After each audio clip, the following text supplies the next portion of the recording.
여러분 안녕하십니까? 뉴스 더 개벽입니다. 세계 곳곳에서 발생한 개벽 뉴스를 알려드립니다. 중국이 드론을 앞세워 재난 대응 체계를 공중 중심 구조로 재편하고 있습니다. 초고층 화재 진압부터 혹한기 송전선 재빙 작업까지 드론은 단순 보조 장비를 넘어 핵심 작업 인프라로 자리 잡고 있습니다. 폭발과 함께 불기둥이 치솟는 고층 건물 상공으로 다수의 드론이 신속히 투입됩니다. 공중에서 대열을 유지한 채 화재 지점을 탐색한 뒤 강력한 물줄기를 분사해 상층부 화점을 직접 타격합니다. 지상의 소방차와 연결된 소방 드론은 사실상 급수 제한 없이 물을 공급받아 200m 이상 고층 건물 화재를 단시간에 진압합니다. 지난 1월 23일 광둥성 선전시 소방당국은 약 306m 상공에서 고층 건물 화재 진압 테스트에 성공했습니다. 훈련은 루오후구의 333m 높이 건물에서 진행됐으며 자동 공중결합 시스템을 탑재한 소방 드론이 투입됐습니다. 이 드론은 소방 호스와 직접 연결돼 초당 16리터의 물을 1.5메가파스칼 압력으로 분사합니다. 전력은 유선 케이블로 공급받아 장시간 채공이 가능합니다. 인력이 접근하기 어려운 초고층 상부 화점에 직접 대응할 수 있다는 점에서 기존 장비의 한계를 보완하는 기술로 평가됩니다. 중국 소방당국은 사용하지 않는 건물에 실제 화재를 발생시키는 방식으로 실전형 훈련을 진행하고 있습니다. 첨단 소방기술의 효율성을 검증하고 대응 시간을 단축하기 위한 조치입니다. 초고층 밀집도시 구조에 맞춘 공중 플랫폼 운용 역량을 강화하겠다는 전략으로 풀이됩니다. 드론의 활용 범위는 전력 설비 관리 분야로도 확대되고 있습니다. 안후이성 해발 600m 이상 산간 지역에서는 드론이 제빙 로봇을 매달고 약 60m 높이 송전 철탑 상공까지 비행합니다. 로봇은 송전선 위를 이동하며 결빙 구간을 직접 파쇄합니다. 약 20m 길이의 송전선 제빙 작업이 1분 만에 완료됐다는 현지 보도도 나왔습니다. 중국 국영방송과의 인터뷰에서 한 송전선 기술자는 과거에는 작업자가 직접 철탑에 올라 얼음을 제거해야 했지만 드론과 로봇 기술 도입 이후 안전성과 작업 효율이 크게 향상됐다고 밝혔습니다. 고층 화재와 혹한기 전력 설비 관리 등 극한 환경에서의 운용 사례가 늘어나면서 드론은 감시 촬영 장비를 넘어 공중 작업 인프라로 진화하고 있습니다. 자동화 시스템과 고출력 분사 기술이 결합될 경우 재난 대응 체계 전반의 구조적인 변화가 가속화될 것으로 전망됩니다. 미국 조지아 공대 윤복원 연구원은 최근 한겨레 과학뉴스에서 지구 대멸종이 태양계 은하공전과 관련 있다는 가설을 정리했습니다. 지구는 약 45억 년 전 태양계와 함께 형성된 것으로 추정됩니다. 1956년 지구화학자 클레어 패터슨은 운석의 납 동위원소를 분석해 태양계의 나이를 계산했고 지구 역시 같은 시기에 형성됐다는 결론을 제시했습니다. 이 연구는 오늘날까지 지구 나이를 설명하는 핵심 과학적 근거로 받아들여지고 있습니다. 이후 약 38억에서 35억 년 전에는 이미 미생물이 등장한 것으로 분석됩니다. 그러나 지구 생명사는 순탄하지 않았습니다. 오르도비스기, 실루리아기, 페름기, 트라이아스기, 그리고 6,600만 년 전 백악기, 팔레오기 멸종 등 5차례의 대량 멸종이 반복됐습니다. 특히 공룡을 사라지게 한 멸종은 멕시코 유카탄 반도의 칙술루브 충돌구와 전 세계 지층의 이리듐 이상 농도로 미루어 거대 소행성 충돌과 관련된 것으로 널리 받아들여집니다.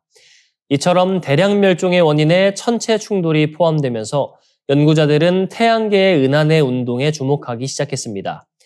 1979년 윌리엄 네이피어와 빅터 클루브는 학술지 네이처에 지구 대격변 이론을 발표하며 태양계가 우리 은하의 나선파를 통과하는 과정에서 해성과 소행성이 교란돼 지구 충돌 가능성이 높아질 수 있다고 제안했습니다. 이어 1984년 마이클 램피노 연구팀은 태양계가 은하 원단면을 기준으로 위아래로 진동 운동을 한다는 점에 주목하며 이 과정이 주기적 멸종과 연결될 수 있다고 주장했습니다. 이른바 시바 가설입니다. 계산에 따르면 태양계는 약 8,400만 년 주기로 진동하며 4,200만 년마다 은하 중심면을 통과합니다. 다른 연구에서는 멸종이 약 2,600만 년 주기로 반복됐다고 보았지만 논쟁은 계속되고 있습니다. 또 다른 가설은 태양의 가설적 동반별 네메시스입니다. 2600만 년 주기로 오르트 구름을 교란해 혜성을 태양계 안쪽으로 밀어넣는 갈색 외성급 천체가 존재했을 가능성입니다. 그러나 현재까지 그런 천체는 관측되지 않았습니다. 일부는 원시 블랙홀 가능성까지 거론하지만 실증적인 증거는 부족합니다. 결국 시바 가설과 네메시스 가설은 지구 대멸종을 우주적 맥락에서 이해하려는 시도라는 점에서 의미를 갖지만 결정적 증거는 아직 확보되지 않았습니다. 지구의 생명사는 지질학과 천문학이 교차하는 거대한 서사 속에서 여전히 진행 중입니다. 인공지능 모델들이 가상 전쟁 상황에서 핵무기 사용을 거의 예외 없이 선택했다는 충격적인 연구 결과가 나왔습니다. 영국 정보기술 매체 더 레지스터의 보도에 따르면 런던 킹스 칼리지 연구진은 구글의 제미나이 3 플래시, 엔트로픽의 클로드 소네트 4, 오픈 AI의 GPT 5.1을 대상으로 모의 전투 시뮬레이션을 진행했습니다.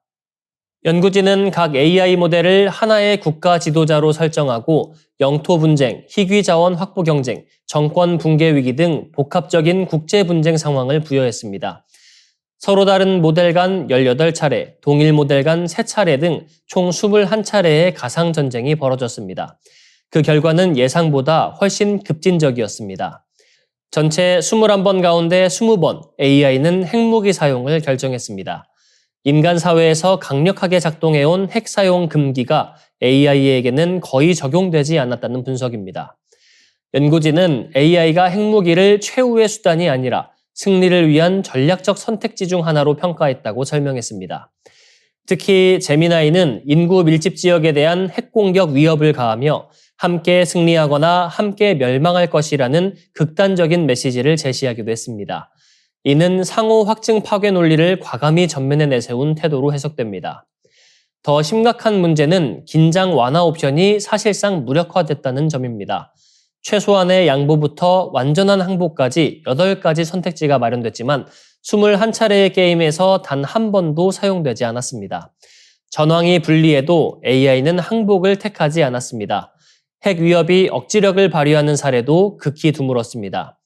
대결 성적은 클로드가 8승 4패로 가장 앞섰고 GPT 5.2는 6승 6패, 제미나이는 4승 8패를 기록했습니다. 그러나 승패보다 중요한 것은 AI의 전략적 사고 구조가 인간의 윤리적 직관과 상당히 다르다는 점이라는 지적입니다. 연구진은 챗GPT의 핵무기 발사 코드를 맡기지는 않을 것이라고 선을 그으면서도 AI가 이미 군사 의사결정 지원 분야에 활용되고 있다는 현실을 상기시켰습니다. 실제로 미국이 베네수엘라의 니콜라스 마두로 대통령 체포작전 과정에서 클로드를 활용했다는 사실도 알려졌습니다. 미 국방부는 자율 살상무기와 대규모 감시 체계와 관련해 클로드의 무제한 활용 승인을 요구하며 개발사 엔트로픽과 갈등을 빚고 있습니다. 이에 대해 엔트로픽은 양심상 미 국방부 요구를 수용할 수 없다고 밝히며 거부 입장을 공식화했습니다. 인공지능의 군사적 활용을 둘러싼 윤리와 통제의 문제가 새로운 국제안보 쟁점으로 부상하고 있습니다. 서울과 부산을 30분 만에 잇는 초고속 미래교통수단 개발이 본격화됐습니다.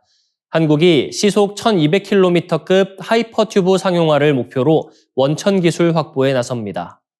2월 25일 서울 강남구 한국과학기술회관에서 열린 정부 출연연구기관 연구성과 브리핑에서 한국철도기술연구원은 2028년까지 자기부상 기반 초고속 하이퍼튜브 핵심 기술 개발을 완료하겠다고 밝혔습니다. 이어 2037년까지 시험선 구축을 마무리한다는 청사진도 제시했습니다. 하이퍼튜브는 밀폐된 튜브 내부의 공기 저항을 0에 가깝게 낮추고 차량을 자기부상 방식으로 띄워 마찰을 최소화하는 차세대 교통 시스템입니다. 이론적으로는 음속에 근접한 속도가 가능해 시속 900km 안팎의 여객기보다도 빠른 이동이 가능합니다. 실현될 경우 서울, 부산 구간을 30분 이내에 주파할 수 있어 국토 이동 개념 자체를 바꿀 수 있다는 평가가 나옵니다. 하이퍼루프로 잘 알려진 해외 사례보다 한국의 연구 착수 시점은 오히려 앞섭니다. 철도연은 2009년부터 관련 기술 연구를 시작했고 2020년에는 실물의 17분의 1 크기의 시험 장치로 시속 1217km를 기록하는 성과를 냈습니다. 올해는 전북 새만금에 종합시험센터 건설을 재추진해 연구 인프라 확보에 속도를 낼 계획입니다. 철도 기술 수출 확대 의지도 분명히 했습니다. 2024년 고속열차 해무의 해외 수출 성과를 계기로 초고속 철도 분야에서도 글로벌 경쟁력을 확보하겠다는 전략입니다. 한편 정부 출연 연구기관 운영체계 변화도 주목됩니다. 연구과제 중심 운영제도, 이른바 PBS 폐지에 따라 연구자 주도형 연구 환경이 강화될 전망입니다. 각 기관은 단기 과제 수주 중심에서 벗어나 중장기 국가전략 과제에 집중할 수 있는 기반이 마련될 것으로 기대하고 있습니다. 건설기술연구원과 지질자원연구원은 지진과 홍수, 화재, 도심 땅꺼짐 등 재난 대응 기술 고도화를 공동 과제로 제시했습니다. 특히 지질자원연은 4차원 디지털 트윈 기반의 가디언 통합지능형 체계 구축을 통해 전국 단위 상시 모니터링 시스템을 마련하겠다고 밝혔습니다. 재난 발생 시 중앙정부와 지자체가 골든타임 안에 대응할 수 있도록 과학기술 기반 안전망을 강화하겠다는 구상입니다. 초고속 교통혁신과 재난대응 고도화라는 두 축에서 과학기술 출연연의 역할이 한층 확대되고 있습니다.